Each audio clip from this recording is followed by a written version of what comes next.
have been fascinated with history in general, but also the history that we all steward as community members, and just incredibly thankful to be part of that. I've spent a decent amount of time through actually learning a lot about history through the Home Plaque program. And also Mike has been kind enough to allow me to help volunteer out on Curtis Island. And I'm also on the Conservation Commission. I see a blend between both the historic as well as the conservation, and just from the vantage point that I look at the world. And so just happy to be involved, and quite frankly, we'll probably just be on a listening tour so that I can continue to support you all with what already is in motion. And I don't know if that's long-winded or if is that okay? Oh, that's great. Thanks, Will. I'm glad to have you. Yeah, thank you. Rhonda, how about you? Hi, I'm Rhonda Reisner, and actually a trained planner, but I taught in graduate schools around the country, and really I'm an analyst. My specialty is spatial statistics. Someday I'll bore you with what that really means. But I am excited about this opportunity. I have been in Camden for about 15 years. I'm a retired professor, and I kind of got involved when Pat asked me if I'd be interested in doing a walking tour, writing a walking tour for Chestnut Street. And that's how I jumped into it. And so I'll be giving a summary of what I've done on that so far a little later. Oh, good. Thanks. I was hoping you would do that. That's good. And Anne. There we are. Anne Wigan. I've been in Camden for 6 very happy years. I love it here. And I guess I kind of grew up with historic preservation because my family home is an 1881 house in South Carolina. And we bought an 1888 house here. And we also own a condo in DC, which is part of, it was built out of a 1905 African-American church that was deconsecrated. So, and they're having tuck pointing issues right now.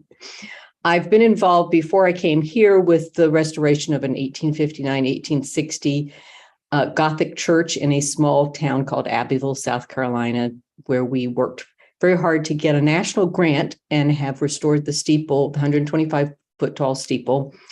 And I have the dubious honor, I suppose, of being an expert, not by choice necessarily, in mid-19th century American stained glass, and also 19th century ornamental cast iron, for which I had a fellowship from the U.S. Capitol Historical Society to research the firm that built the dome of the U.S. Capitol, which happened to be the firm that built the fountain and the ornamental cast iron in my family's yard in South Carolina. I lived on Jacobs Avenue for the first probably year and a half. So in 2 different bungalows, which is why I'm the one who is tasked with writing the Jacobs Avenue Historic Register application, and have been sidetracked in an absolute complete restoration, much more than we expected it. We thought it was going to be 1 room. It's now every room of the house in our house on Pearl Street. So someday we'll get finished with this and I'll get back to Jacobs Avenue research. And writing. I'm at the writing point now. Well, good. Well, we're so happy to have all 3 of you. Both, all of us who are here. So Chris, why don't you go ahead and tell me. Chris Fassel. And Sorry, we'll come back to Beatty. She's a regular timer. She's not a new one. Excuse me, Beatty. Yeah. Chris. Go ahead, Chris.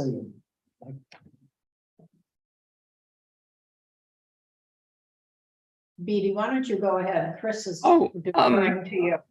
Yeah, I've been sort of adjunct and occasional member of Historic Resources And I plunged in years ago because the Historic Resources was so supportive of trees. So you can understand where I am.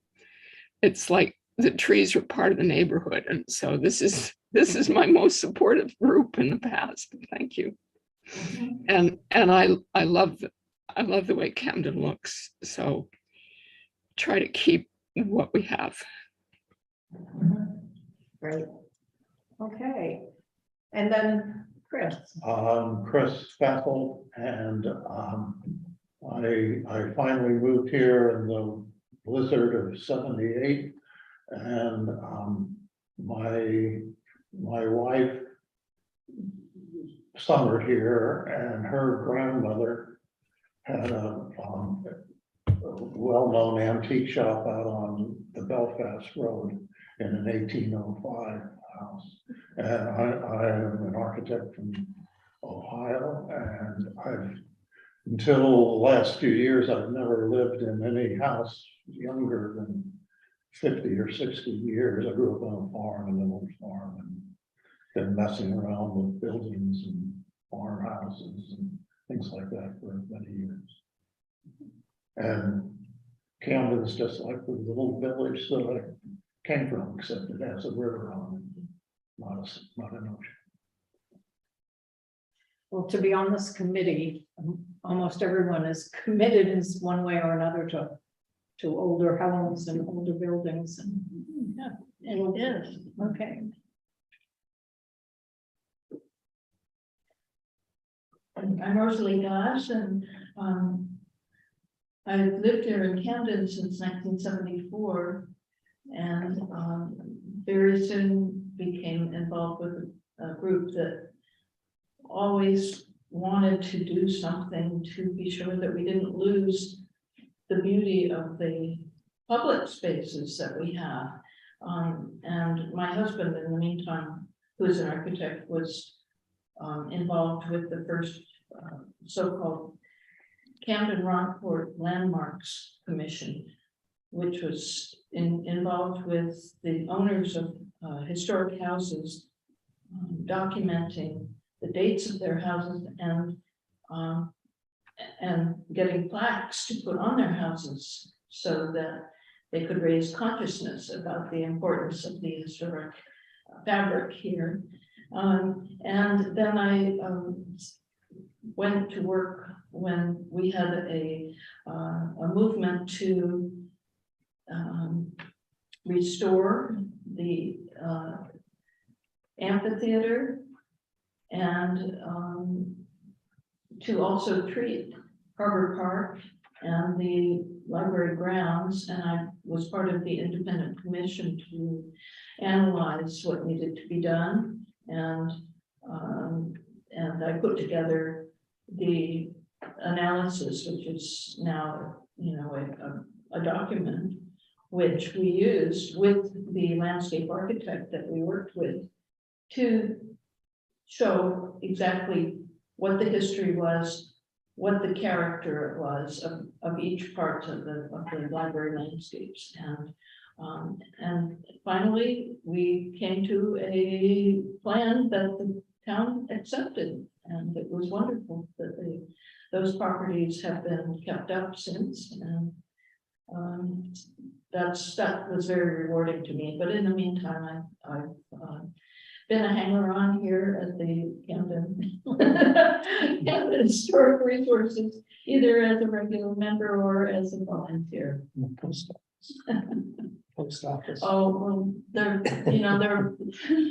was the Saving the Post Office with Beatty and others, and lots of those things going on whenever there was a crisis. I was a troublemaker, so And I think I've had the shortest history of the people who have been on the committee for a while, certainly shorter than Beatty and Chris and Rosalie, but I lived here in the 80s and early 90s and didn't know anything about town government at that time. We moved back here in 2010 after being away for a while, and I wanted to be involved in something, and I was always interested in history, and I had been on an archaeological dig, and so I said, well, I think I'll apply for the Historic Resources Committee. And that's how I landed here, and I've enjoyed my time. I guess that's it. We have a volunteer. Probably you should introduce yourself to Mike. I'm Michael Scaling. I think I've been close to the committee as long as Pat has been. You know, I've taken different areas that I've been particularly interested in. One of them is Curtis Island, and you know, that's on the National Register, and it's a long history. I'll speak to it a bit later, but you know, preserving that and keeping it looking nice and keeping it a wonderful public place that it is. So that's one of my things, but I'm generally interested in old houses and carpentry and whatnot. So nice to be here. Okay. I should add that I'm only a volunteer at this point, but I also am devoted to not wasting and mending things. And I think that somehow historic resources lends itself to that. Yeah. Well, we have some great volunteers who always fill in when we need them, so we're lucky in that way. Okay, well, we have a number of things to get to tonight, so I think we'll just kind of push right on. Let's see. So on the agenda, I put acting chair's report, and tonight I'm acting chair just because I sent out the agenda. So I have a few items I want to go over, but we really need to talk the next item, the election of a chair for this committee, and that's a discussion that we really must have, because I really don't want to chair anymore. And I know that there are capable people on the committee, and so I'm hoping that we can come to some kind of solution. So let me just go through quickly. There's a mill walking tour brochure that Jennifer Healy did years ago, and since she paid for the initial publication, I can't remember how many there were, and it's been republished a couple of times now. It's very popular at the Chamber of Commerce. And so the last time this committee, it came out of our budget, because really that's not something Jennifer should pay for. She paid for it the first time, and then she paid for the reissue. And then I found out, I didn't know she had reissued. So at some point, I just wanted to say that that's been really popular, and we need to be able to put that in our budget. And I just wondered if anyone had any objections to that. If next year we include that in our budget, or if there's some other place, some other budget place in town, if the town has anything for, you know, public Pat, relations. I don't know anything about the budget, like, haven't seen it. Don't know what's in there and what we're obligated to pay for. So I don't know how to determine that. Well, I'll just ask around Jody or someone on the board, who maybe Allison has some suggestions. How much? I What's think the cost? I wish I had looked at this before I came, but I think it was about $200 or $300, but it was a huge number of brochures that we paid for. I'll look into it and talk to you about it later. Sure, yeah, I remember there was a little bit of a discussion about it too. There's so much going on with the river, and it would be, we don't need it, you know, the whole river committee and stuff. It's probably not the right time to be editing it, but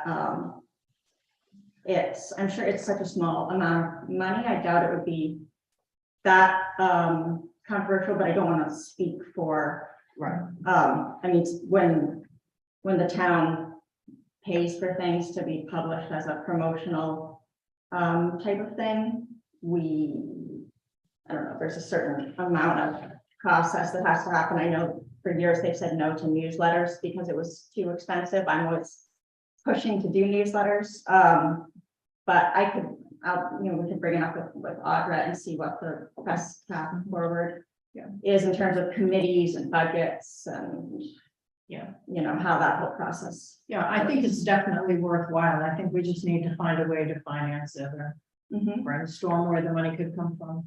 So, the walking tours, there've been brochures and maps and so on that the town office, that I find at the town office. I don't know if the town pays for those or the Chamber of Commerce perhaps. A lot of that is Chamber of Commerce stuff. And maybe they could, pitch in on this. Yeah, I mean, if it's really popular at the Chamber of Commerce, then, yeah, it's one of those things that should be very simple, but I don't really feel qualified to speak on behalf of anybody, but I do think it's always best, when you can get, like the chamber to do something, unless it's, we have a printing budget for printing like our Parks and Rec maps and things like that, and that all goes through a process with a town seal and maybe ask the chamber first. Well, it's definitely something we should discuss because we do have this wonderful new Chestnut Street walking tour that Rhonda's been working on, which is Okay. much more comprehensive than previous walking tours. And up to date. I mean, it's been updated. So we do need to find. Oh, I haven't seen that. No, well, it's not done. It's in progress. That's great. Should we been working incorporate trees quite a into it while. too? She'll tell us about it. Okay, that's exciting. But we do need to talk about. Yeah. Where we get funds for those kinds of things. I'm all for spending more of the town budget on printing and communications, and it's a touchy subject around here for some reason. I don't really know why. Interesting. Interesting. Okay, just a quick update. We did have demolition review for 131 Chestnut Street on last Thursday, Wednesday or Thursday, and it went fine. It was for a small addition on a, for those of you who weren't involved, it was for not a small addition. It was to remove a small addition from the side of the house at 131 Chestnut. And then there were new plans for new structure to go where the part of the building had been removed, and then an addition of a garage and a breezeway on the other side. And if anyone's interested, we can give you more details about that at another time. But it did happen and it was approved. The removal of the addition, the old 87 or 88 edition was approved.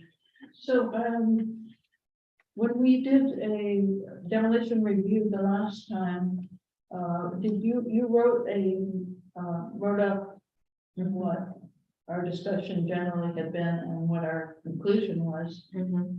Is anybody doing that again? Well, last time Jeremy wrote a report for the last one, and then I wrote a report from this committee, and I guess they both were filed. I haven't written anything this time. Yeah, I guess. Would you be able to do it? I'll try. It was such a funny discussion this last time. I'm not sure I took enough notes. Okay, I didn't take many notes, but I'll try to come up with a It's fair recorded. narrative. It is recorded. It's recorded. That's true. That's right. That's good. Yeah, I don't know the answer to that. I don't think it has to be super extensive. I'm guessing, what Jeremy, I think the motion was probably sufficient, but there might be other reasons to want to write something more. As long as Jeremy it does it too, maybe there's no need for somebody on this committee to do it as well, be redundant. Right, I can ask Jeremy what that process is. I thought you guys did a great job. I really enjoyed listening to the discussion, and I think it was a pleasant experience for everybody, so. It's all new to us, so. It's all new to everybody. Really. Okay, well, yeah. All right, I'll see if I can just write a little blurb or something to go along with whatever Jeremy's will probably be pretty terse and to the point. Maybe just add a little to it. I don't know. Can I say something? Yes. So I attended the meeting and I thought it went really well. And what it continues to point out is the demolition review process does not begin to provide any protection for existing homes that are in the historic districts. Anything can basically happen to any home in a historic district. If it gets this review, puts, it's the ordinance that the committee passed, but it provides for, 120 days review, and it's kind of not a cooling off, but a time to look at other alternatives. And so the first two that were done really did not, they were pieces that could come off. But again, there's just absolutely no protection, and to me, it's begging an ordinance, this historic preservation ordinance in the town. That's all. And I'm seeing that over and over again. So. Yeah, I think we all feel that. Okay, so I wanted to show you this. If anyone is interested, I'll email you a copy. I ran across this online. It's called Heritage for the Future, 2021-2026 edition, Maine statewide historic preservation plan, compiled by the State Historic Preservation Office in Augusta. And I thought it was really interesting reading, and it is about, 30 pages or 50 pages. I printed it front and back just because for me it was easier to read. I can't read 50 pages online, it just gets to me. But if anybody would like, I can send you the link to this and you can print it. It has some really good ideas. I think it should be required reading for everybody on the committee, kind of what the state's idea for historic preservation is. Thank you. So be looking for that in your mailboxes soon. Let's see. Oh, and the other thing that I wish you would ask Janice for, back in 2019, she sent us Town of Camden guide for members of town committees and boards, and it tells you your responsibilities. And I don't know if it's been updated since 2019, but I think it's a really important thing to read, so you know what it is that, and I don't think I have this.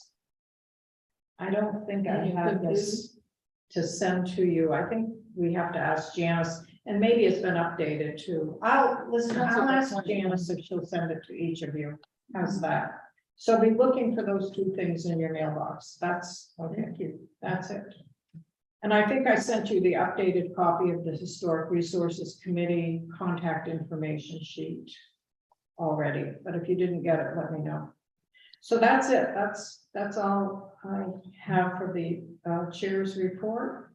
And maybe we could have a brief discussion about how should we go about electing a chairperson for this committee? And honestly, I don't have any ideas. I know that in the past, when Meg Barclay left the committee, we rotated the chair for a few months, and that's how I was finally worn down to take the chair. But because it didn't work that well. I mean, we could try it again. I know we have 3 new people and 2 people who have served for a long time, and then me. So anybody have any suggestions about what we should do for the chair? It does take a bit of time getting agendas together and making sure, you bring the right materials to a meeting. So Allison, maybe you could guide it. Maybe you could guide us about how generally the committees do pick their chairs. I'm not sure. That's a good idea. Oh, it seems to vary wildly. Sometimes a good strategy is choosing somebody that isn't here to protest.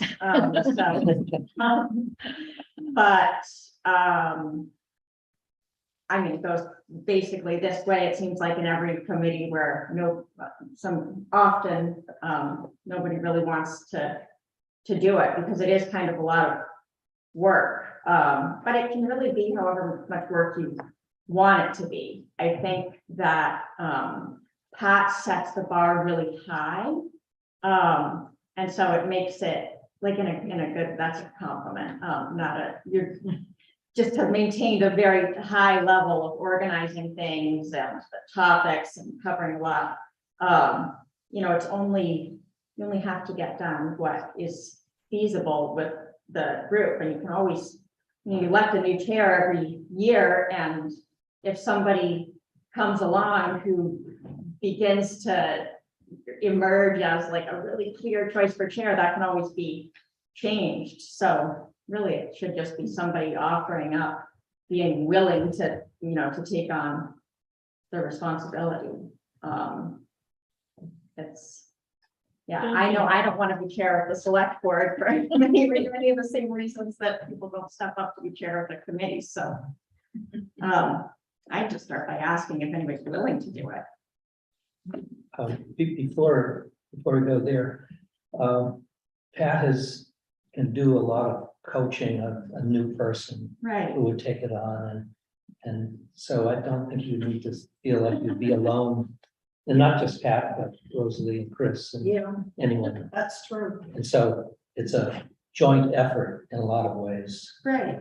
A lot of it is just somebody that's, able to chair the meetings and, sends out an agenda and then what happens. right. Mhm. They're not responsible for everything. Right. What was your question? Is anybody willing? Before I interrupt. Is anybody willing? Is anybody willing to do it? I see everybody's averting their eyes. Ron just looking down. Ron seems like a go-getter.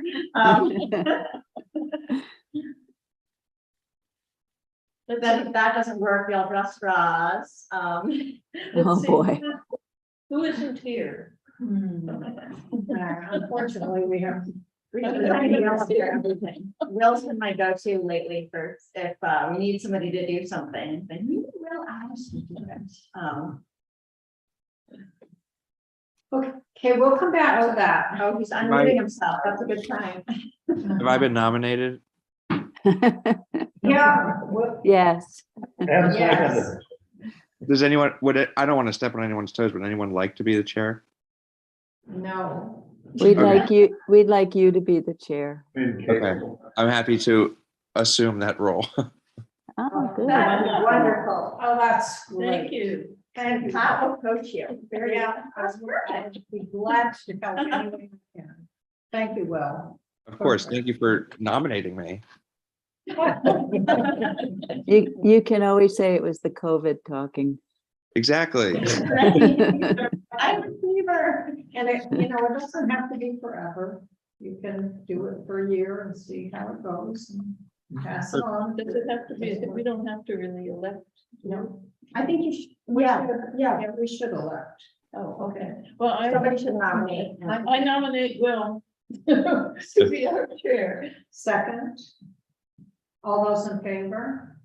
And those, okay, I see hands from How Rhonda about you, Chris? and Ann. No, I'll give you an audio yes. Oh, yes. And Ann, Oh, right. Yes. thank you. Yay. Good job, Will. Shall I keep going since I have the agenda in front of me and Sure. Willie, would you like, I'd like you to take over, but you probably are not prepared. Okay. Probably better than that. Okay, so I sent the group secretary's report and the review of minutes for last May and June. Does anyone have any questions or corrections? Okay. We approve those. And will we? second. All those in favor? Thank you. Yes. Verbal. Yes. Thank you. I'm wrong. Yes. I hit the wrong one. And a yes from Will. Thank you, Will. I hit the wrong one. Okay, Curtis Island update. Michael, you're on. Yeah. But what about the select board? Oh, select board, sorry. Allison, your report. I'm sorry, I missed that. Oh, I don't have anything really that specific to share unless anyone has questions of me. The only thing I would say, I did attend a webinar a couple months ago that was put on by, I was a partnership between Knox County Hazard Mitigation and the Maine Historic Resources Commission about climate change and historic resources in the context of climate change. And it was with several municipal officials from different towns. And that was really interesting. There was a lot of focus in the group discussions about cultural resources like archaeological resources and how they might be impacted by sea level rise. Especially maybe, our ability to discover them, things that trying to maybe take an inventory of things that are at risk of, being submerged forever, or as people do like seawall projects and things like that, trying to maybe identify some of those areas so that we could do more extensive investigating. And then there were a couple of different examples of places where that was happening, but it wasn't part of the state's presentation. They were really kind of focused on buildings, but the things that came up from other towns that people were concerned about included a lot of stuff like that, especially pre-colonial artifacts that may exist. So definitely something that is relevant to Camden too, but for a future agenda, maybe. Okay, thanks. Curtis, I don't know. Beatty was raising her hand, I'm not sure if that's. I'm sorry. It looks like Beatty was raising her hand. Oh, she's muted, but. You're muted. I couldn't hear exactly, but I understand you're talking about archaeological places that might be sensitive.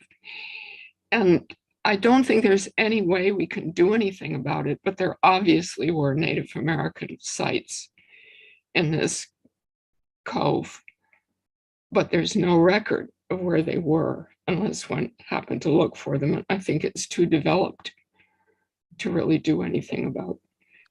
You're probably talking about historic things that there are records of, not Native American. Well, there's like Eaton's Point, which is Lyman Morse, which has been identified. And then Carver Mitchell found and documented a couple of arrowheads in the former intertidal zone by Daly Brook in between like High Street and the harbor. And probably others. Years ago, we asked the state historic preservation archaeologist and Arthur Speece. Yeah. And, the committee, we wrote to him and asked him if he could identify for us. And he said, well, they'd rather not identify the sites because they didn't want people digging there. They didn't want it to be public information. Really? And we never followed up on that because at the time we had other things that we were working on. But yeah, that was his response. And it was like, whoa, but we're not just the public that's asking, we are a committee of the town, but we didn't follow up with it because we were. Oh, wow, that's really interesting. Yeah. Maybe it would be worth circling back and saying, if we were to assure them that we were going to do it in conjunction with some kind of preservation ordinance or activity, or, not just put it out there to the public that you can dig for artifacts here, but. I think he qualified it by saying if we specifically had a place that we wanted to investigate and we had, plans to do a dig, that then they would talk to us about it, something to that effect. But what about all the people that do landscaping projects all the time and don't consult anyone? That do what? That do, landscaping projects, that's what I worry about, are these massive landscaping projects happening everywhere. with no, there isn't anything that triggers, you know, a lot of the time the town doesn't even have to get involved there, so. Yeah, I know, it's, It must be, that makes me wonder, you know, like, did he know where they were at the time and he's telling me this? I think so. I don't know. What became of the, out on Springbrook, when they were doing the Route 1 work out there, There was a review process, I know, but they haven't actually, that's another good point, because they haven't started that work yet. But supposedly they have the funding for it now. And it will happen. I think it's, also down at the state park, across the way, down there by the high stead, all the old landscaping in there. There's some digging that's going on down there. I don't know if there's anything was found. It went way back when they were building that. I think I can resurrect that letter that I got from Art and just and see what it says exactly, but that was kind of the gist of what I remembered. The comprehensive plan has a section where several places are Eaton Point, a couple of other places that are suspected of having indigenous relics of shells and things of that sort, but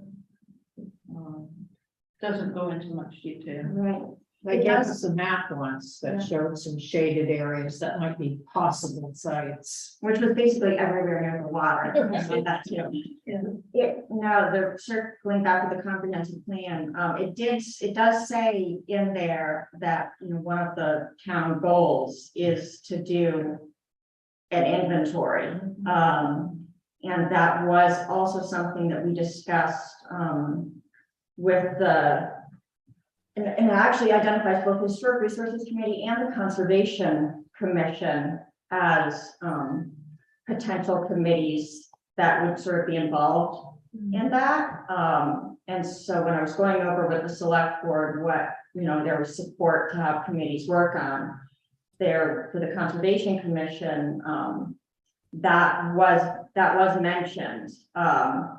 And so if you know, if this group happened to be a group that was kind of interested in pushing for that or doing a little bit more work, I do suspect there would be, you know, availability of funds potentially with the grant that we got for the coastal resilience project. There is a pretty significant amount of money set aside in there for this type of review as it might pertain to any of the river and coastal sites. So, you know, knowing like who might be good to do this type of thing, or anyway, if there's more interest in talking about that or doing more, there's probably funds and support to do that. We can talk about that more another time. Okay, that's very good. We can talk about that when we talk about what we might want to undertake this year for priority or goals. Mike, Curtis Island. So Curtis Island, there's a lot of change going on Curtis Island. The Conovers family, who've been there for, I guess, 42 years as the caretakers, they've decided that this is their last year. And I think there was a discussion that I guess sort of was tabled at the select board about appointing a new caretaker. In light of, there's a whole lot of things that need to happen there. So like, that's one of the things, but that's not the top thing. So this year in the budget, we had money, the town put money in to paint the Curtis Island. We had a contractor ready to go. He wanted to make sure all the rot was off the building before they painted, which makes good sense. I've tried to find contractors, pretty much struck out on that. I did finally find one, and then he got COVID just before it needed to be done. So I moved my workshop out to the island and I started tackling it. And I started with one corner where it appeared that the worst problem was. And I found sill was rotted, there was some dry rot. And then, so I repaired that. And the more I looked, the more I was concerned that there was, extensive, and it doesn't make sense to slap a coat of paint on something that's rotting. So kind of concurrent with that, contractor that had worked out on Vinyl Haven on Star of Hope, Robert, Indiana's place there, Casey Leonard. So his dad and some of his folks did a major preservation activity there. And the preservation was really shoring up the building and making sure the outside and everything is good. So all of the structural work has been done. And anyway, he happened to see the island and mentioned to Audra that there's a lot of paint peeling or what's going on. He may have seen when I had that corner torn apart, I'm not sure. Anyway, Audra called me and said, you should get together with Casey. So long story short, we met, and we're helping Audra kind of put together a plan on moving forward. But we both agreed that it doesn't make sense to go in right now and paint it, let's start at the bottom up. And so we have done a conditions report to about early to 2020 with Gartley and Dorsey. And the conditions report outlined sort of all the things that needed work. They weren't fully engineered or anything, but it was sort of a list. And one of them was asbestos in the basement. And the basement no one ever really goes down there because there's no plumbing in the building, there's no heat in the building. So the basement was pretty much locked off. I did go down and notice there was problems, and Gartley and Dorsey also noticed there were problems there. So what we've decided is let's go ahead and take care of that before anyone gets down there and starts cleaning or whatever. So actually, I heard today that they're coming out on the 17th, which would be next Monday, I believe, and starting. And it's RF. Sorry, I don't remember the contractor. They did the work at the Snow Bowl recently. It's asbestos remediation work. Anyway, it's the same company out of Brunswick. So they're coming to start that work, and I think they've identified like 11 days, a window of 11 days. And there's quite a process that will go on, like creating a washroom, which won't be very fancy, but where people can hose down after they take off all their white protection. So it's a potentially highly toxic, or could be, if not. What's the asbestos? The asbestos is all the old heating pipes were all wrapped, and they're wrapped in pipes about maybe a 2-inch pipe, and it's got about 6-inch diameter asbestos on it. And the asbestos is weeping now, which is a bad sign. I used to work in a factory that made that stuff. My dad did too. Anyway, so anyway, all of that is moving forward, and I'm excited about it, and the idea that we're going to really do a restoration. And part of that will be, there are things that will have to be developed, but Friends of the Island, the fundraising, it's not all going to, Audra assured us that it's not, town isn't just going to take care of it all, that there'll be definitely some significant fund development, fundraising, perhaps starting Friends of the Island. And all of that is stuff that Audra's trying to line up in terms of the concept, in terms of the move forward strategy. So anyway, I'm really excited that it's going to have a firm beginning, and my vision is that it's redone for the next 50 years, so the next 100 years. And so it's going to be some significant work.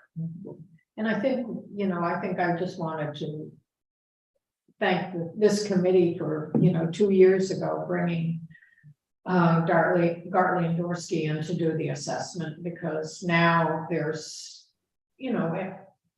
itemized things that have to happen and brought attention to the situation. And even though we're not painting, we're gonna do something and do it right, so that's good. Oh, yeah, I mean, this is just exactly the kind of thing that having committees involved with it, it's been incredibly helpful. I know it's been a big relief and support to Audra to not, just if she were kind of trying to figure this out herself, it would be too much. So It's a big. it's a big deal, and So we'll be looking for people that are interested, that want to give time and money and physical work. There are some nice models out there. Is it Burnt Harbor in Swans Island, Burnt Harbor Light? They just celebrated, I think it was 150 years, and they did a full restoration. It's a town-owned property, very similar, and I've started some communications with them. And they've got a lot of good ideas. They raised a lot of money, and the town made a big commitment as well. And the place is just beautiful. I'd love to do a site visit there next spring, soon as we can get there. thank you so much. Thanks again, Mike, for all that you did. For sticking with it. You put in so much time and energy into this. It's really noticed and appreciated. I guess when you love something, it's Oh, doesn't yeah. quite feel that way. It does sometimes, but Well, thank goodness you love it. Excuse me. No, I just said, well, thank goodness you love it, because it's been really helpful. How many visitors does the island get? See, anybody know? She keeps track. I want, Dee Dee has always kept track of that. And there's a sign-in book. I think my sense is I was on the island quite a few times this summer, and I didn't see the book always there. And so You'd have to. 300 or 500 sticks in my mind, and I don't think that begins to touch how many actually go out there. Well, Mike, thanks.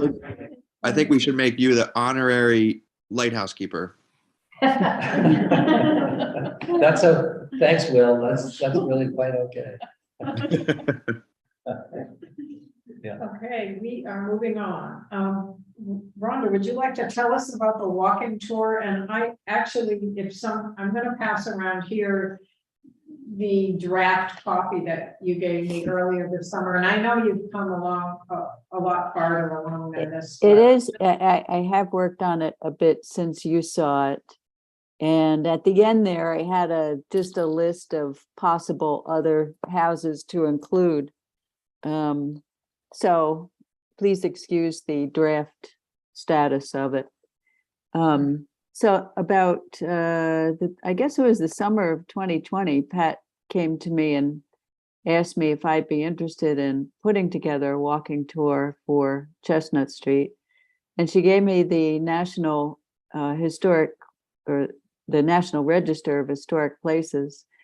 And so I kind of started there, although it took me a while to really figure out how I wanted to tell the story. And after doing a lot of research and looking into who the people were who built those houses and actually built Camden as they went along, I thought that Chestnut Street told the story of Camden from the very beginning, after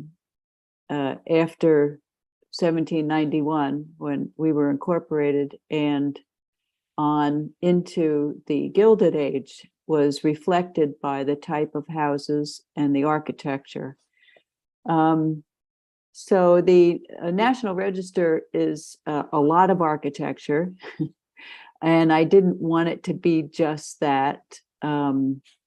I wanted to know more about the people who built the houses and what they did and how that related to the development of Camden. So I kind of start out actually behind the Norwood house because that's the site of the first log cabin that was built here. And then direct people across to the village green and it's accompanied by photographs. I took the photographs from the town, on the most part, from the town website, their tax information. They have photographs of all the houses. So it doesn't have to be those photographs, but at least that was a start. And I put it in the form that Pat had suggested from a walking tour of Bethel, Maine. And they had, so it's very similar, and they had 39 houses in their tour, which seemed like a lot when I first looked at it, but I'm up to 30 now, and I think it's going to be probably at least 35 when I'm done.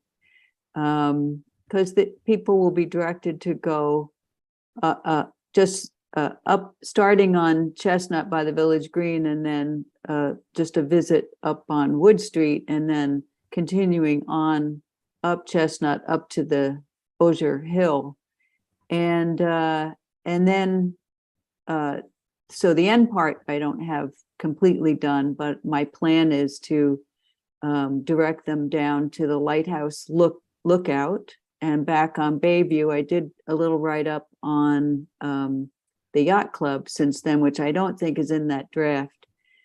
And then, you know, I'm not really sure how I'm going to wrap it up at the end down Bayview Street. While I was in the midst of that, when I was trying to get started, and I wanted more of a big picture of how old the houses were in Camden. So I got a download spreadsheet from the town with house dates, and then I added everything I had on on those houses from various research, actually not just mine, but Jennifer's research projects too. And of course, the town dates are not necessarily accurate. They may be not the original date. They could be dates when there were additions put on, you know, especially when you go back pretty far. So I put that spreadsheet together and sent it to Ken. We put it on a Google Drive. I did look at it not too long ago, like just I see Beatty's writing to me. I did look at that spreadsheet like as if I were somebody from the outside going to the library website, and I didn't think it was really presenting as well as it could be. So that's another something that needs to be tied up.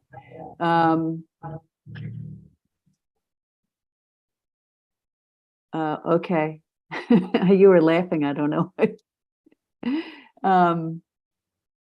And so that's, you know, I'm getting pretty close to the end.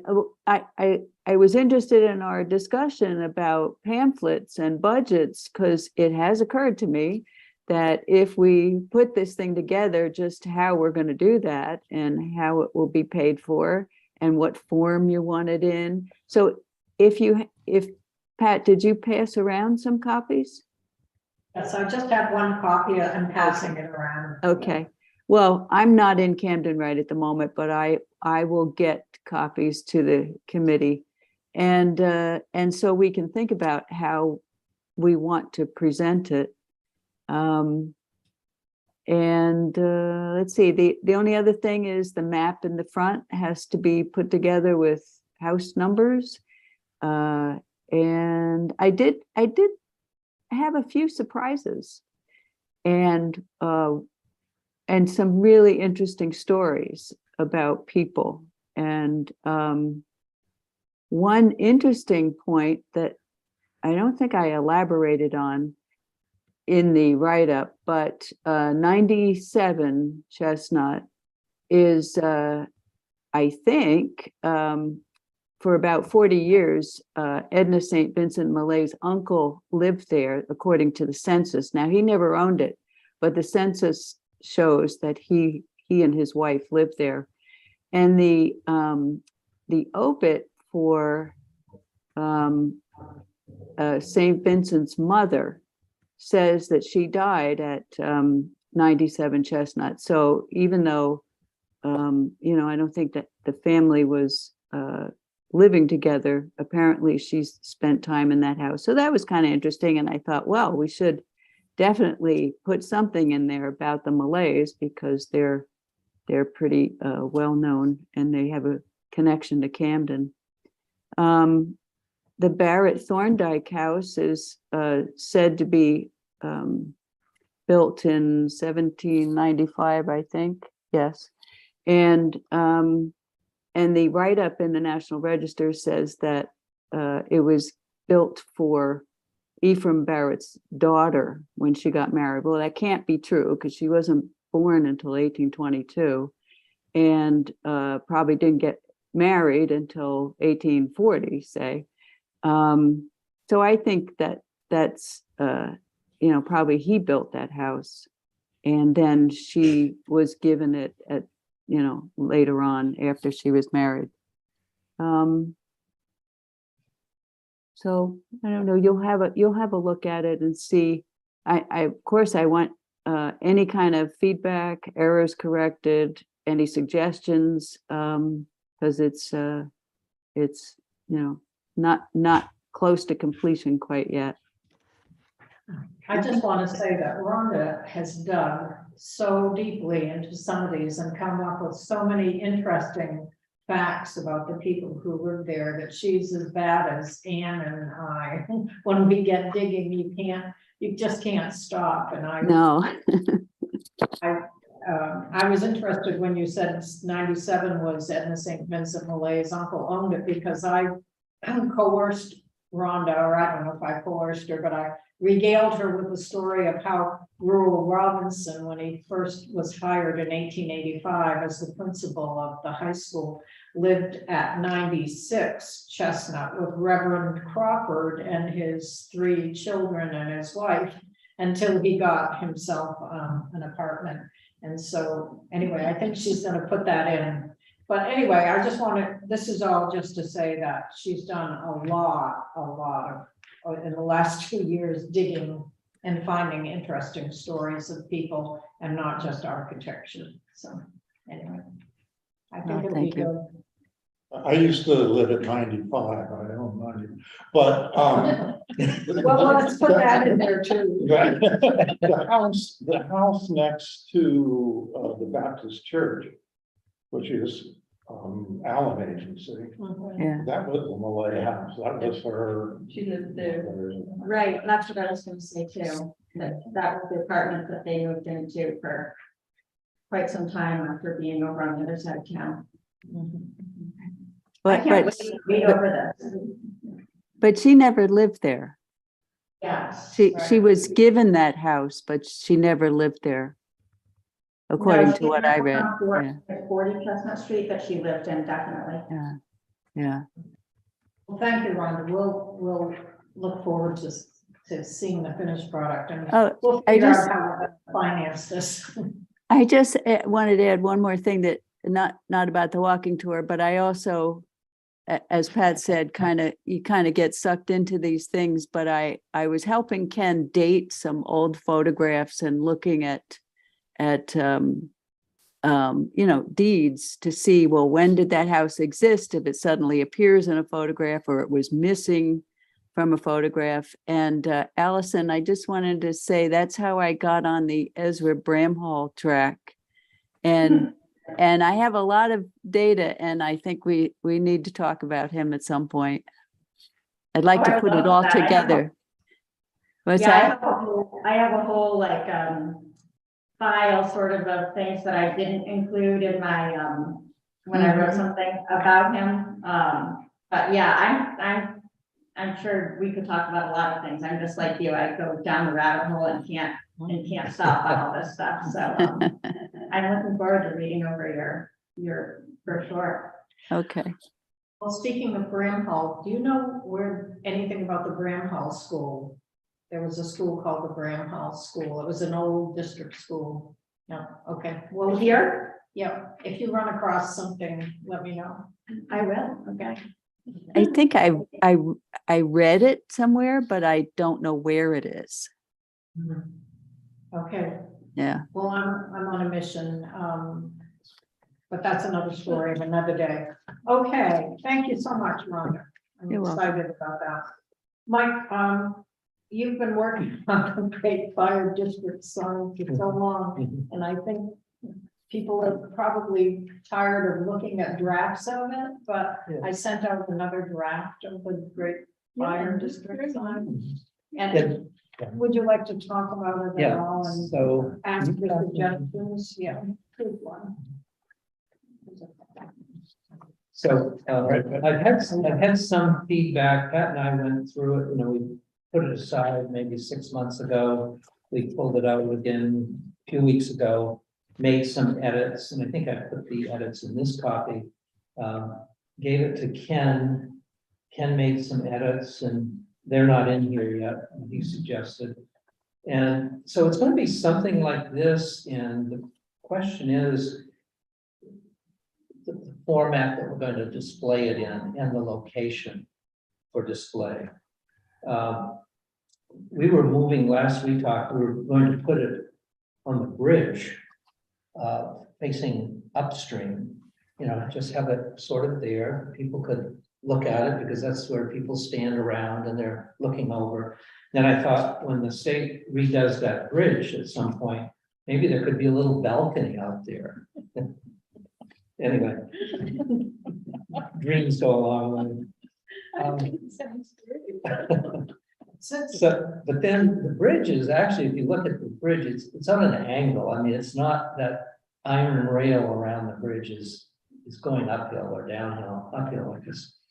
And then I've been talking with the ad media and met with them about different ways to display it. So anyway, it's a work in progress. Talk with, what's his name? Richard, I talked with Richard Bernhard. Yeah, I know, and Public Works. Dave. Dave and Laura. Dave sent her in. So we're finding a spot, and I think I have perfect spot, but I'm not going to disclose it right now. You're not? I want to talk to Dave first. Oh, okay. But anyway, it's and the other thing about this is we're going to redo the map. I mean, that's kind of a placeholder, and I'd like to find an old map or have someone that's good at drawing to kind of create it so it really shows the Great Fire District. And anyway, there are various pictures, but the pictures of the upper right, where there are horses and you're looking right down, that's almost the look I want to have, the place I want people to be looking down Main Street to see it. So, Is that it? that's it. Does anybody have any suggestions, comments? Well, I heard all about the map, Maps? and so that's because there's no grid, there's no. Yeah. And all that, and you don't know what, Elm Street, you can't read the street. So it needs, And there was input too, I got a red line. I printed it out. Oh, Put it- you underlined something? No, word. A word to grid. Yeah, there's somewhere in there, it's input, oh, yeah. and they said it was two letters, and it Oh. was one Okay. word. Okay. Well, Check so that out. maybe next time we meet, we'll have a little more information. Okay. Perfect. And send me any thoughts you have, anyone, just let me know. Yeah. Okay, the historic. Oh, in homes- part, What? in part. It's Oh, in in part. in the first paragraph, the next to last line. Thanks. Oh. It's in part, yeah. Yeah. That's, Oh, I see. It's underlined as a spelling problem. Okay, thanks, Mike. Historic Home Subcommittee, plaque update. The Historic Home Subcommittee met today. We're talking about approving a 9 Mountain Street, the Long Funeral Home, a historic landmark plaque for them. We're almost there. 1853. It was originally the Mountain Street School. I will send you all the text soon for that, for the application for that. Also, 117 Bayview Street, we have an application and the committee is looking at that right now, and it looks like it will be approved, but we have to spend a little more time looking it over because it's so interesting. And then the last one, the Mount Batty World War I Tower, you know, that was put on the National Historic Register, and I haven't been up there for so long. And I know that the Friends of Mount Batty had put a plaque up there, but I don't think there's anything that says that it's on the National Register yet. You know, they put a plaque, which is really nice, talking about the tower and what the significance is. But I would like to see something that says this tower is on the National Register of Historic Places. And You so, probably have to talk to them about that. That's they have their own. Mount Batty. I'm not gonna be the liaison of that group. no, but do you think that there's a question about that? I don't, Oh, who should I talk with? maybe Randy Stearns, Okay. if you want to, or. Would- Yeah, I know, they're. It can be challenging, about the National Register topic. It's not a topic I would choose to talk to him about, but, maybe Tom Jackson would be, I think, might be an easier one to talk to. You know Tom at all? Yeah, well, yeah, I I know. think he might, Yeah. it's him and, Randy and Bob Oxton that kind of do that. It's like a loosely affiliated Okay, group a little bit, but yeah, Tom Jackson. okay. Yeah, I just thought. Right. There should be something that says that it is important enough to be on the National Register. Okay. So I'll talk to someone and see what their thinking is. We're open to Yeah. whatever. Okay, finally, Anne, I know you probably want to tell us what's going on with Jacobs Avenue. Not a whole lot. However, thanks to Ken Gross, I have found the perfect group of 4 people. I think it's Rhonda, Pat, me, and this new person that Ken Gross introduced me to. And we should all just sit together and be nerds going after the research together, because she came to my house the first time. We sat there on the porch for 4 hours. And she, interestingly enough, her name is Julie Locke, and she lives at 12 Lime Rock, which the reason she got into all this research is because Anna St. Vincent Millay lived in her house at one point. It's sort of like Washington's. And so she was in the History Center researching all of this stuff. And Ken Gross said, well, maybe you should talk to Anne Wygan. So interestingly enough, practically the biggest find ever for the Jacobs Avenue research was made by Julie Locke, who is, as of right now, a summer resident. She lives in New Jersey the rest of the time, although I'm trying to convince her that she needs to come and stay full time. And as you may all know, one of the big things that I was, Rhonda may understand this, you just can't stop researching, and you think this is one little nugget right here that I have to have. I know I've got circumstantial evidence, but no, I've got to have this. And the whole issue, it kind of fits into what you were saying about you can't believe all the dates that you read. The Jacobs Avenue houses were said to be built by the town records in 1930 or something like that. And they weren't. They were built in 1916. And I could find the records in the Registry of Deeds, and I could find at least where the the land transferred.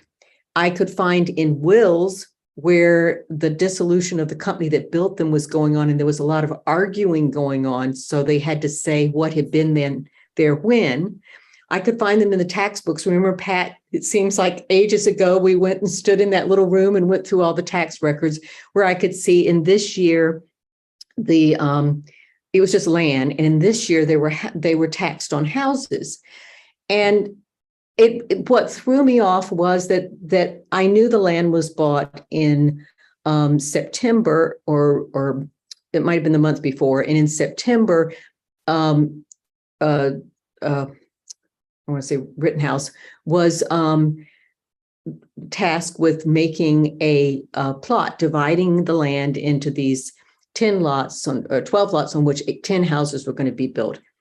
And then I saw in the tax records that in March of 1917, there were this number of houses built on the land. And so I'm doing as any research nerd would do, I am researching what the weather was, because I can't understand how you could build houses between October and March in Maine, particularly back in 1916, before we had a lot of massive climate change effects.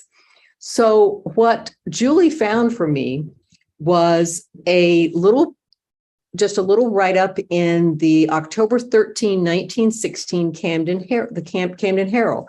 And this is what it says. We knew that MC Whitmore and Company had built the houses, and, you know, as the people who've been on here a while know, everybody said they were Sears kit houses. And of course, you know, once it's said in the paper, somebody else repeats it and someone else repeats it. And of course they weren't.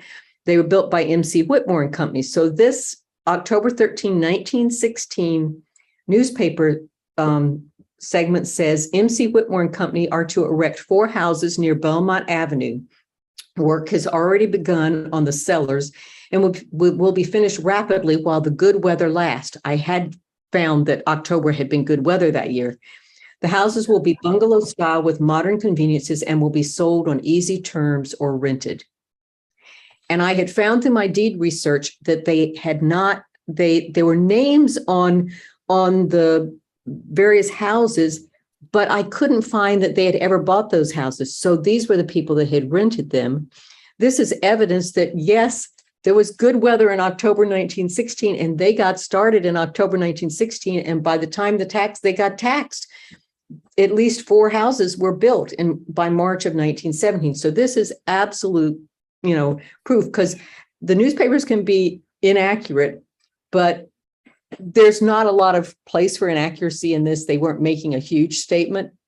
So we do know now for sure, we've got like 4 different sources that can tell us that that's when the houses were built.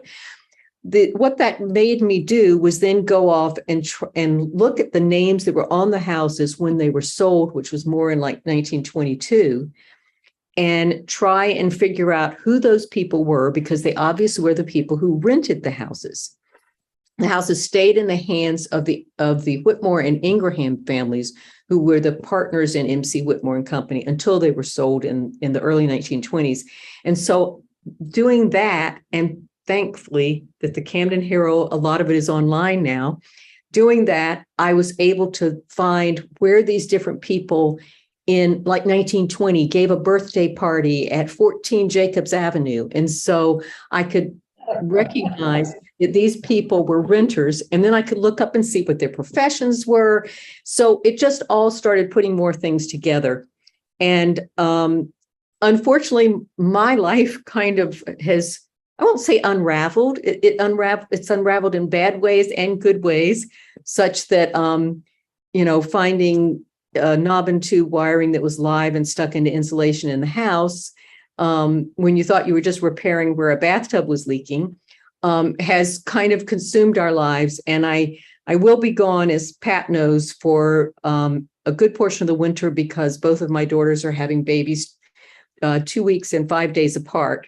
So we're going in, and they live a block and a half apart. So we're just going to deposit ourselves down there and run from one house to the other, whoever is screaming the loudest.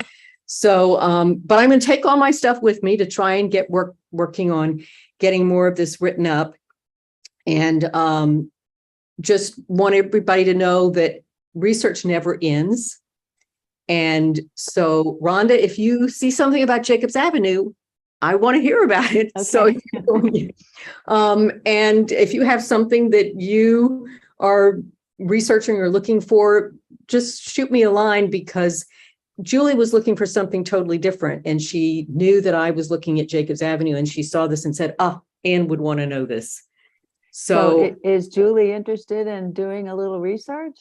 oh, absolutely. Yeah. Okay. Yeah, she's really, so that's why I said the four of us should just get together and make sure we have provisions, food and drink, and then we can get going on this. So that I don't have a whole lot to report, but along those lines and kind of in keeping with what I've been saying, I did want to take this chance, Allison, to thank you for all your activism and for the things that you post on Facebook and that you write for the newspaper. I'm a sucker for good writing. Having been a writer all my life, I'm also someone who wrote all through my children's growing up years. So I'm incredibly impressed at your output. And I wanted to thank you for it, because I'm really getting a lot of good information from you. Oh, thank you so much. As I was listening to you saying about the nerding out and all of your talking before that, I was thinking, I want to be part of that group too. We've been trying to solve this Jacobs Avenue thing for so long, and it sounds like just the type of thing that I would have loved to stumble across in the way that you guys did. So, and I'm just a few blocks from you up on Jacobs Avenue, and I've often thought when I've read the latest thing that you've written, I should just invite her to come sit on my porch and have a cup of tea. But between the two of us, I wonder how we'll ever have time for that. So, but I wanted to tell you, I've been writing this email in my head to tell you how much I appreciate your stuff. So I'm just going to do it in person. oh, well, thank you so much. Well, we'll definitely have to get together. It sounds like we'd be fast friends. Okay. Thank you, Anne. Good report. I just want to say that it must be a certain kind of people who can't let those details go, because I found myself last week at the University of Maine Archives in Orono reading Grange records to try to figure out how that Mountain Street School was unoccupied from 1910 to 1928. They were renting to the Grange, so I had to figure out, when did the Grange rent? When did they buy it? And why did they then build a big Grange next door? And to come to find out, they almost tore that building down in 1928 to build their hall, but instead they sold it to a Grange member who made a funeral home, Mr. Percy Good. And so sometimes we go to ends of the earth to find those details, but it just finally puts the pieces together. It's like, wow, oh, now I get it. Thanks, Anne. Oh, before I forget to tell everyone, there is one project that we started a few years back, was we put some money in the budget for digitization. And we bought some equipment. I taught a few people here how to use it. But then I think COVID happened, and that sort of fizzled out a bit. That is a portion of the budget that we carry forward every year. And we do have some scanning equipment that I have a bit of a backlog going. But in the town office over sort of in Janice's area, there's a desk set up there, and there's a SnapScan 600, which is for scanning books and things. If anybody would like to learn how to use that, or just sort of see what's there, or is interested in, I got partway through scanning all of the old annual reports, and there's also, the town has some pretty good scanning equipment that can do, some things really, really fast if it's in a certain form.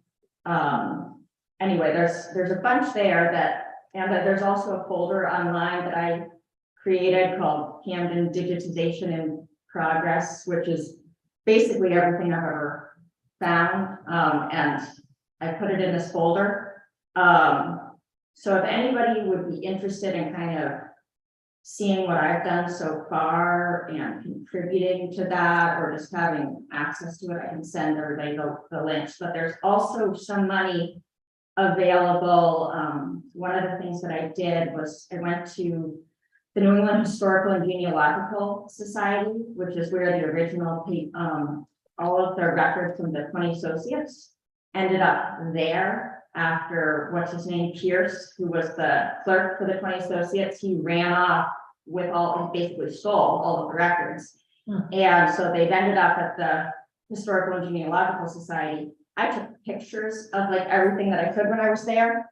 But we could, one of the things I've been meaning to do is just write to them, ask them for a quote for scanning everything that pertains to our area, and then, you know, giving it to us, because we don't have like the original deeds and things from like William Minot explaining the terms for building the Montgomery Dam, for instance.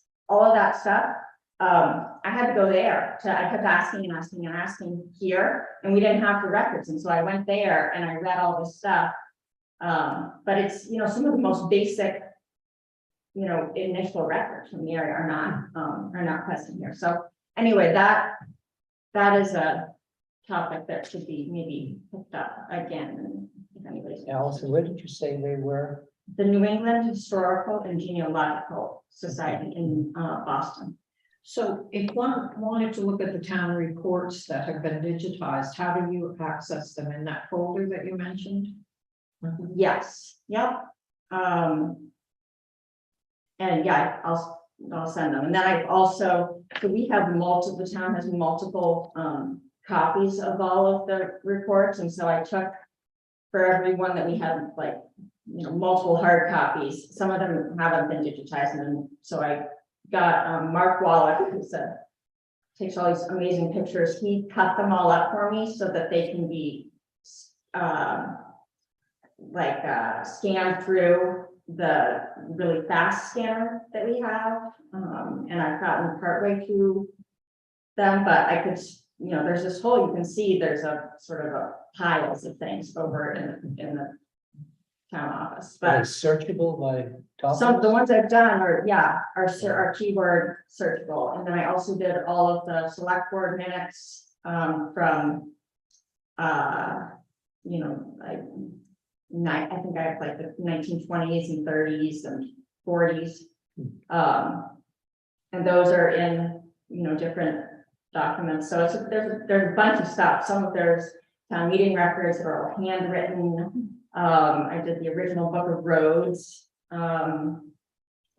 But I can say it's a whole big, I also put a bunch of documents from the Historic Resources Committee. At one point, there was a Elm Street, like big file that's, anyway, I'll send that out and you guys can browse through it. But this some of the scanning stuff that we have in there it does make it a little bit easier to scan things, because it can detect when you turn the page on a book, for instance, and it detects the the pages in the book, and then does correction for the open book factor, and it works pretty well. So it would just be good for you guys all to know, or anybody that wants to know how to use it if you want. Allison, have you been doing all of that during the pandemic? I did a lot of it right after my sister died, when I was I needed something to do. And so I was spending just like hours and hours down. I just didn't want to be by myself. And so I did a lot then, and then I did a little more during the pandemic. But I definitely, we had gotten somebody, one of the part-time custodian at the town office here was really excited about it. And he started doing some and as a volunteer, and then the house not pay him to do it. And then he ended up leaving. And I really kind of dropped it a little bit since then. And I'm waiting for the moment when they told me that they're gonna pick up that desk and move it out. And but there's still a whole station set up for scanning that would be good to use, and I can see sometimes people drop off pictures and things too. And so I have another folder that's just for, random photos that I found in the town office. Anyway, it's been fun to go through. Yeah, we had of all of us, thank you. But I'll send that link out right now, before I forget. Okay, good. So the last thing, and I put it under other, and I think I just kind of like to go around and just have people mention topics of things that they think this committee should be working on. And then I think we need to, maybe next meeting, Will can take us through discussing what's our priority, what's our goal gonna be? I mean, we're only 6 people, so we have to choose what is it that we're gonna work on. So if you just think for a second, what is it that you would like to see this committee accomplish this year? Anybody want to start on that? Anybody have a suggestion? Yeah. I think a preservation ordinance that has some teeth in it. Okay. I don't know how that's going to happen, but Okay, But- well, it can't if you don't try. exactly. I would I'll agree with you, that one, that's enough right there. Yeah, that's what I was going to say. I think I personally would like to see the committee work on a preservation ordinance. I would add Curtis Island, and just maybe not everything gets done this year, but that we can assist Mike or come up with, not to solo out Mike, he doesn't need to be the person carrying all the weight, but maybe we have some type of subcommittee for Curtis Island, or Mike, you let us know how to best help, through that, but I feel like that would be a strategic plan that might be a few years. Yeah. Yeah. Thank you. That was sort of where I was going too, the Okay. Curtis. And I think Curtis Island is a bit of history that I haven't found, and I got excited what you were saying, Allison, about these searchable records. Mhm. And what was the handoff between the Coast Guard and the town? And it wasn't all that long ago, but kind of the details about that and chasing stuff back. Because that island was fully electrified, full sewerage, fully automated, modern place 50 years ago. And then when the town took it over, the electric wire, I was talking with the guy up on the wall there, John French. I talked with him last week, and he said from the mainland, they could see a fire right on the shore of the island. There was a big electrical fire in a storm where the electrical cable got broken. And at that point, the Coast Guard decided not to, refurbish it or fix it. And that was right about the time when the town was taking it over. And I think there was never a plan, things were pretty much, the radiators were taken out, and it was turned to really a basic, fairly primitive place. Anyway, a lot of research in there that I'm particularly interested in.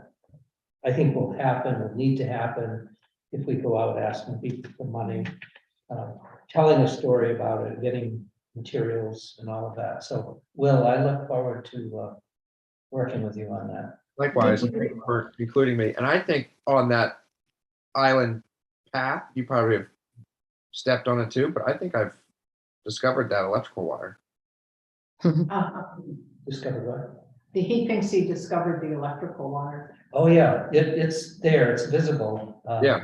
It's all It's in that the basement, island it path. runs out of the basement, but I haven't seen where it goes into the ocean, into the harbor. I think we saw from the overlook, from Camden, Bayview Street overlook, you can see down on the shore. I think you can see where it's under the rocks. You can see a hump there where it went.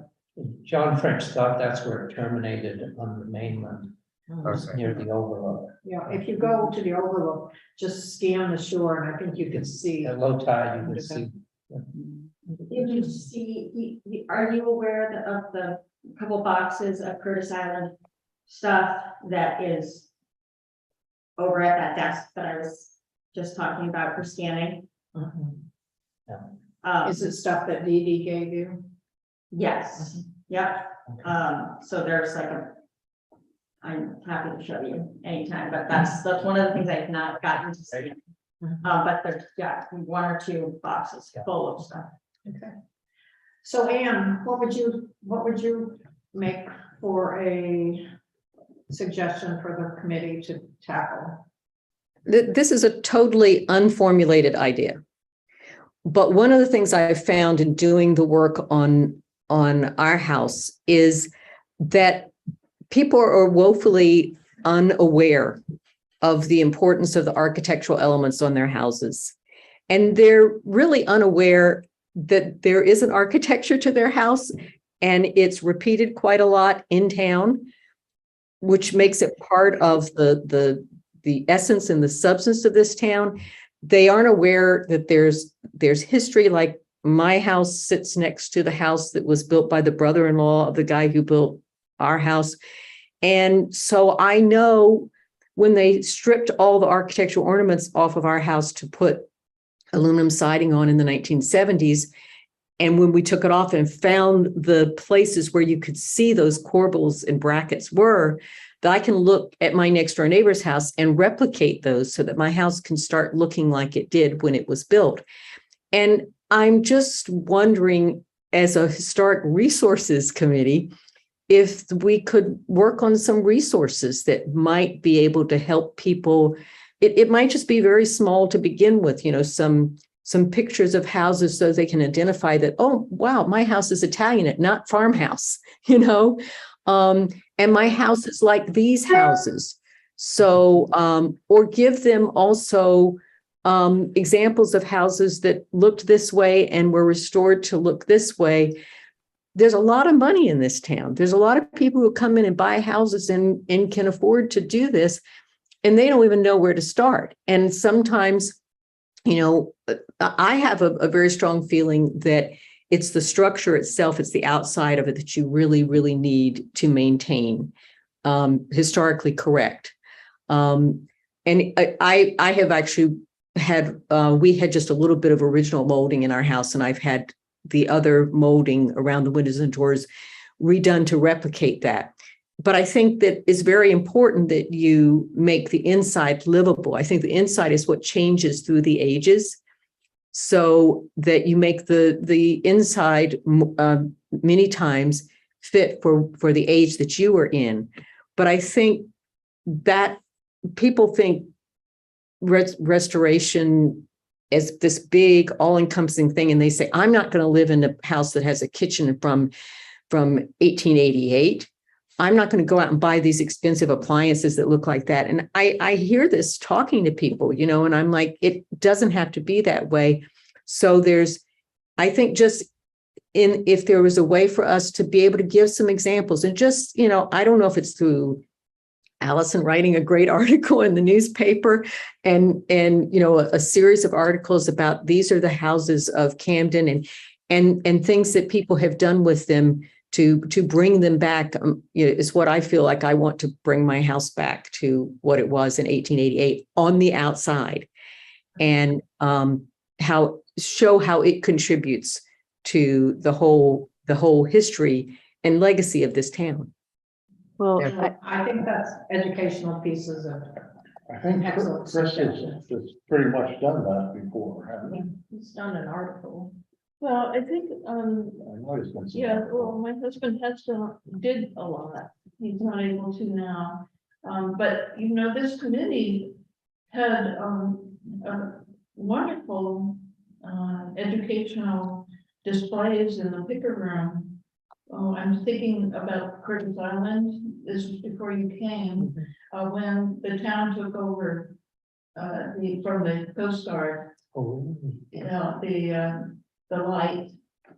Of course, we already owned the island, but we had a big celebration and had a big this, exhibition in the paper room with wonderful photographs and documents for people to see. That was great. And then when the whole controversy about how to deal with the amphitheater happened, we had a big educational program in the Opera House where people spoke and there were pictures and slides and we can do those things. And I think Anne is perfectly right that we could do educational programs about the different architectural elements in the houses in the town of Camden. So that there are all kinds of ideas. I'd be very interested in that too. Rhonda. I think that reviving some of that educational material in tandem with developing a more comprehensive preservation ordinance would help to illustrate what we have and why we want to preserve it. Okay, good This would be point. fabulous. I mean, I almost see it as, what if we established like, a theme a month, or maybe it's I don't know what the cadence would be, but I know we're talking mainly exterior, and I agree with that. But what if we even had a theme of existing historic foundations 1 month, and how to handle water intrusion from fieldstone, and why it might be a less optimal idea to spray foam and put a vapor barrier, because I'm seeing and going through the historical kind of restoration in our particular home, the contractors, it's very hard to find a contractor who is knowledgeable or willing to do a historical restoration.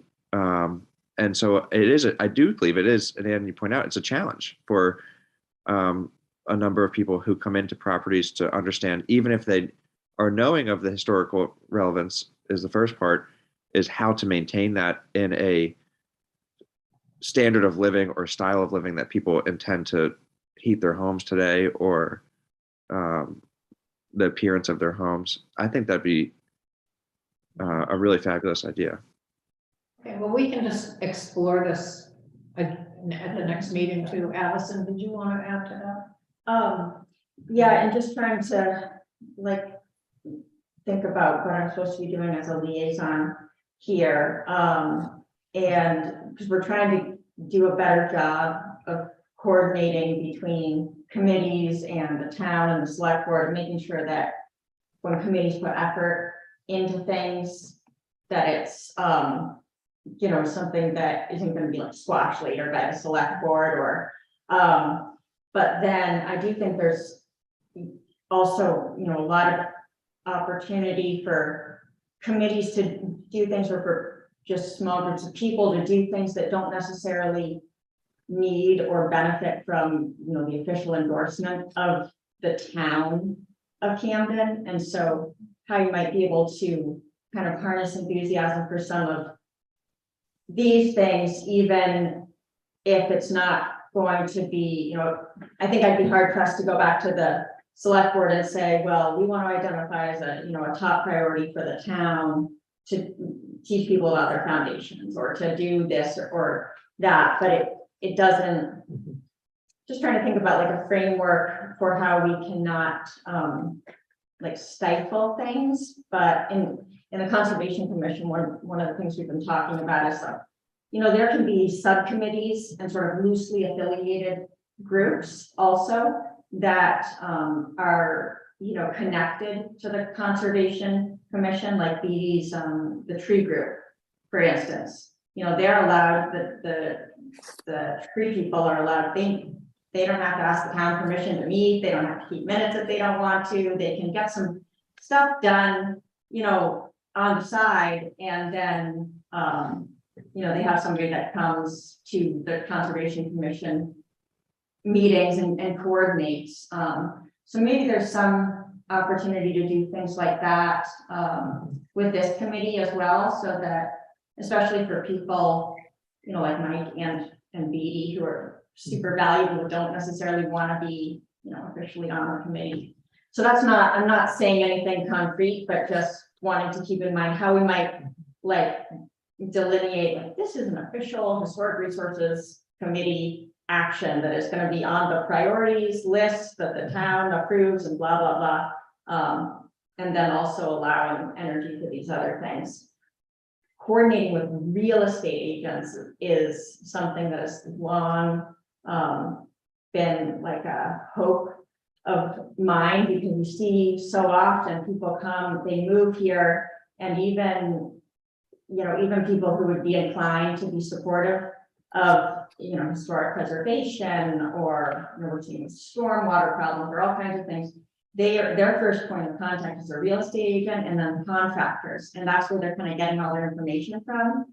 And it's really hard to, you know, if we were to have resources both for real estate agents and for contractors, you know, that could opt into, you know, in my fantasy world, someday there would be a list of contractors that would be like endorsed by the Knox and Lincoln Soil and Water Conservation District for, you know, proper stormwater, whatever. And then, you know, the Historic Resources Committee for, you know, having some kind of certification somewhere, but just kind of do that kind of outreach. So. Well, I think this discussion really needs to carry on for Right. next time, but I agree with you that whatever we do should be aligned with whatever the select board's goals are too. I mean, somehow we need to align what we're doing with what the select board's goals for the year are. I mean, some of it, not, but also not wanting that to be, if it doesn't happen to be a select board priority, finding a way to not kill valid, you know, valuable things. Yeah. So one thing that has come up repeatedly has been museum in the streets. And Rockport, there's a group in Rockport that was looking into that a little bit as well. There's a Legacy Rockport. I'm on the board of the Camden Rockport Historical Society. And so I do think it would be nice at some point we could be a little bit more connected. And I don't know what the perfect vehicle for that is, but at some point maybe trying to do, you know, a joint meeting, or I'd be happy to talk to anybody about the historical society. Yeah, I think that's a good idea too. It's a great idea. I think the only person we haven't heard from is Beatty, and I'm sorry we're late, but I think this is such a valuable conversation that I'm hesitant to call it off. Beatty, did you want to add anything to issues you think we should be looking at? We know what your big issue is. I added a whole lot to the chat, which I assume just gets lost. So if people just had a look, it's really just I can't hear you very well. And my brain keeps adding information. And I also can't see or understand the program about writing in chat. So I just did my best, and there's a whole list of things that my brain was adding, and I don't think you need anything more added to this meeting. But somebody told me to look at N.C. Fletcher for, is that right? For a history of the Negro Islands, because I don't want you to forget that the Negro Islands is not correctly interpreted. Oh, yeah, no, he goes on and on. I mean, he's got his whole theory about the Native American man who lived there for years. And Right. I have that, I believe that it's really kind of hard to read, but that is in the folder that I was talking about. Yeah, I don't, have you read that already? I have read it. You Yeah. have? Wow, very few people have. I transcribed that. I read that whole Fletcher thing on my computer for Ken. Where, you know, the whole 52 chapters. Oh, you transcribed it? Mhm. Oh my gosh. During COVID. Are you serious? Where is that? That would be so great. to Ken has it. He's going to publish it, but I think he has it on, I can send it to you. I think he sent I it out. transcribed a little bit of it, but I didn't know that. Oh, all 52 chapters, and he's hoping to get it published or self-published. That's funny, because when I asked him for this initially, he found it for me, but he was not, it was before it was all transcribed. Oh, And he said he was like, I just can't get through it, it's just too boring. But because it's done. It's, that's, Last, see, this is, we need this all in a central location all the time, so that everybody. That's great. last week, Ken did a presentation at the library for History Week on NC Fletcher, and it was amazing. And he, it's online, I think. Yeah. You can Yeah, I watch saw it. that he was doing that. I was surprised to see that. yeah, Great. Well, a quick plug. I know, Allison, you mentioned Camden and Rockport, but we also, our other neighbor to the north in Lincolnville has their historical society has an open house this Saturday, the 15th from 11 to 5. And it's 173 Beach Road. And Corlin Sen let me know, Allison, to give you her best. And she seems like someone that I will proclaim her as Lincolnville's historian. Oh, She's yeah. done a ton of research on quarries and lime kilns and just all things Lincolnville. So if anyone has time on Saturday to check out, I'm definitely going to go and see what it's like. I think it's I don't know the whole story, Allison, you probably know better than I do, is that the town purchased that property or and has been. Yeah, they got sort of forced into it by voters, but yeah, they've owned it for a long time, but they were forced to, it was had some serious deficits, and so the Lincolnville Historical Society has sort of been leasing it for free for a long time, and then there was a bunch of back and forth, but the town voted to keep it in one way or another. And now there's a big fundraising campaign. Diane O'Brien in her column this week for Penn Bay Pilot gave that same information, but she gave a little bit more information. That's a great reminder. Thank you. What time was the open house again? I heard it was from 11 a.m. to 5 p.m. Okay. Yeah, if you look for Diane O'Brien's column on Penn Bay Pilot, she talks about it. But yeah, I was going to try to remember that too. Let me write that down. Okay. And two more things to add to priorities. I know we can talk about it, but this is more of a question than a suggestion. Is would we put the Montgomery Dam,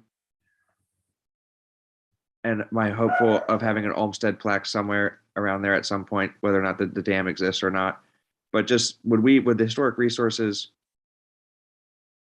like, should we put that on our priority? I mean, it seems like there's so many irons in that pot. I just don't know if that's something that we should be circling our heads around, that as well as the tannery property. There's obviously no structure there today, but there's a decent amount of history with regards to that property. Is that something that we should be thinking about at all? My personal opinion is that I'd like to wait until see what the advisory group is up to, because there's so much information that we don't know. It would be such a large learning curve for us right now to be able to learn all the details of all the water that's gone over the dam, in terms of information that,